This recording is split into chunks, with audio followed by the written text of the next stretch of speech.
Dottie had never seen anyone with a suntan in March before. This, more than anything, was the most powerful sign of Mr. Ellingham's wealth. He could have the sun itself. "I've heard a lot about you, Dolores," he said. "Mr. Phillips has told me how very bright you are. 14 years old and in 11th grade. You've taught yourself Latin and Greek? I understand you do translations?" Dottie nodded shyly.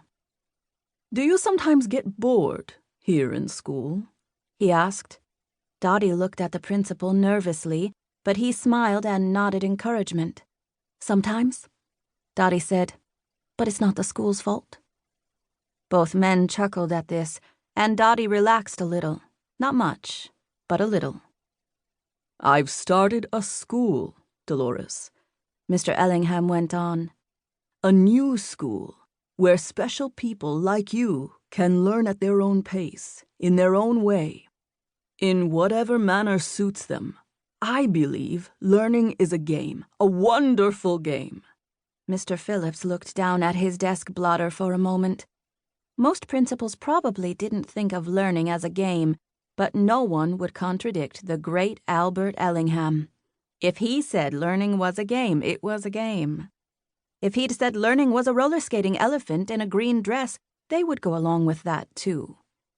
When you have enough power and money, you can dictate the meanings of words. "I've chosen 30 students from a variety of backgrounds to join the school, and I'd like you to be one of them," Mr. Ellingham went on. "You'll have no restrictions to your learning and access to whatever you need. Wouldn't you like that?" Dottie liked that idea very much, but she saw an immediate and inescapable problem. "My parents don't have any money," she said plainly. "Money should never stand in the way of learning," Mr. Ellingham said kindly. "My school is free. You are there as my guest, if you'll accept." It sounded too good to be real, but it was true. Albert Ellingham sent her a train ticket and $50 in pocket money. A few months later, Dottie Epstein, who had never been out of New York her entire life, was on her way to the mountains of Vermont and surrounded by more trees than she had ever seen. The school had a grand fountain that reminded her of the one in Central Park. The brick and stone buildings were like something from a story. Her room in Minerva House was large but cozy, with a fireplace. It was cold up here. There were books, so many fine books, and you could take out as many as you liked and read whatever you wanted, with no library fines.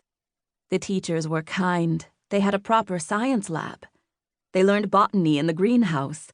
They learned dance from a woman named Madame Scotty, who ran around in a leotard and scarves and had giant bangles up and down her arms.